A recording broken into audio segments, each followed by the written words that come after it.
Second year at the International, standing here with Complexity, Fluff and Stuff. How's Stuff? Hi, how's it going? I'm doing good, by the way. What's up with your nickname? How did you come up with that one? It's kind of, I like it. It's funny.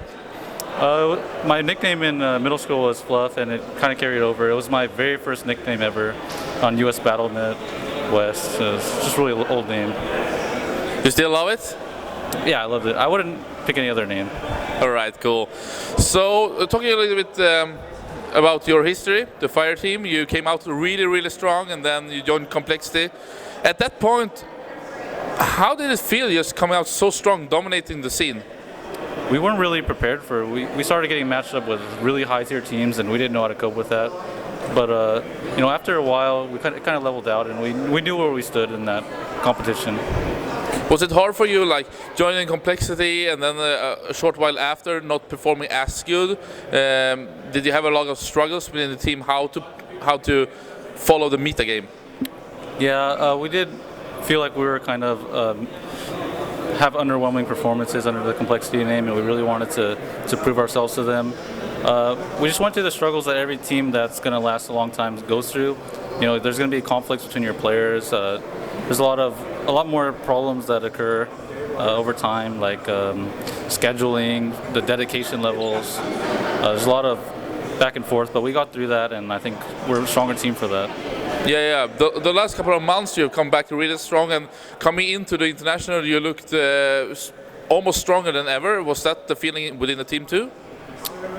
We were really confident going into this. Our bootcamp results are really high winning percentages versus many teams. We played versus the Chinese, we played versus the Europeans. We were really confident. But what happened is the land setup kind of messed with us a little bit. We're a team that thrives on communication. We thrive on focusing units, and we weren't really in our zone because we had to shout rather than using a client such as Mumble to give us clear communication, and it really affected us in ways that we didn't really prepare for. Are you not allowed to use any voice comm utilities? They wanted us to use the in-game client, but as far as we could tell, it wasn't really polished at all. It had delay, and it was slow, and it was really low volume. So we just decided to use our voices. Is this one of the of course, I guess it's the biggest tournament ever, but do you think that you're lacking LAN experience compared to some of the other competitors? Yeah, for sure, but I don't think that most of us felt as much pressure as we kind of expected going on stage, sitting in front of a large audience in a booth. There really wasn't that much pressure outside of just performing. I don't think the audience really played a role in that. All right. Looking at the group play, you came out really strong. I think you surprised a lot of the people. How did that feel, having such a strong showing in the group play? We really wanted to do much better. For our standards, that was kind of, it was iffy. The first day we kind of had a little bit of tensions in between our players, and it affected us, but we picked it up in day 2 and 3, and we wanted to place in the winner's bracket. All right. Let's see. Who did you play in the playoff in the first game in the winning bracket? We played with Zenith. All right, of course. You came out winning the first game. Looked kind of easy for you. The 2 following game was really hard, and you struggled to some part. Did it feel like it slipped away from you, or did you just think that Zenith played better? Zenith played really amazingly in the game 2, especially with the Sunstrikes and global ganks. We didn't expect that. I think a lot of what I attribute those losses to just being outdrafted.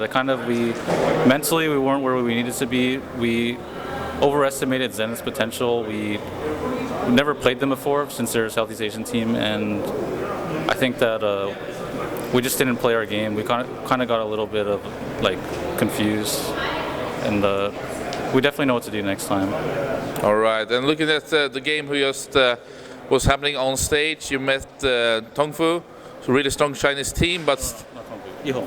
Oh, sorry, man, Ehom, of course, who has been really strong in the past, but hadn't had the best showing. Do you think you were the favorites coming into the tournament, to that game? Yeah, I think we were expected to win that game. We just didn't execute properly. We didn't execute on the level that we're used to.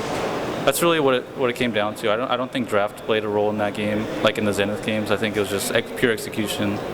But you still left Morphling for them, right? Yeah, we were comfortable playing against it when we had our heroes. I think that it wasn't really that big of a deal in the end. It looked like your team had some good showings. You had some really good team fights. You on Shen played really amazing. For a long hard period in that game, did you felt that we can still make it? After the top fight where we lost our Aegis under our tier 1, we were like, well, you know, that happens. We lost the fight. We can come back from this, but it slowly got out of our grasp at some point, like maybe 5 or 6 minutes later. We just didn't have the movement that we wanted. All right. A question: Hannah Montana always plays like Tidehunter or Beastmaster. Is that a weakness or is that the strength in your team? You would say? Oh, it's both. Obviously, it's a strength that he gets a lot of practice on these heroes, but it's also a weakness because, you know, we're easy to predict sometimes, and you know, teams can abuse that for sure. We'll definitely work on fixing that in the future. All right. Your stay here at the International in Seattle, how it has been for you guys? It's been amazing. Valve really took care of all the players. I think we got really spoiled by this event, and I don't know if any LAN can come anywhere close to this event. It was great. Was it hard to have a long day yesterday? I guess you had to be here in the morning and stay throughout the whole day, or was it just fun to watch all the Dota? It was okay. We watched a couple of games, but we decided to leave because we had to wake up at 8 in the morning, and you know, it was going to go well over midnight. We could see that like beforehand, so we left 4 matches before the end. Has the International been, for your point of view, disappointment, or you're still seeing like some good glimpse in your showing? I think it's a good learning experience since it was our first LAN event. It's definitely disappointment because we expected to do a lot better. We were very confident, and you know, we just have to learn from our mistakes and move forward. All right. So what's up next for you guys? Do you have any tournaments coming up, or are you gonna like go on a vacation now after International? Or what's up?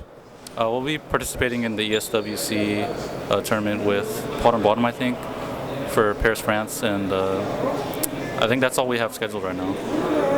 All right. And the final words and the shout-outs you want to make? Yeah, shout out to my family, shout out to my friends, shout out to my team, shout out to my sponsors, of course, Gamma Gamers, Sound Blaster, PNY, Creative, QPad, and you know, thank you to all my fans. Was it amazing playing in front of such a huge home crowd? Yeah, it was really fun. We could actually hear the USA chants like very slightly through our sound booths, but you know, we could feel the energy. It was there. Cool. Hope to see you soon in the next tournament. Good luck with that. Thanks.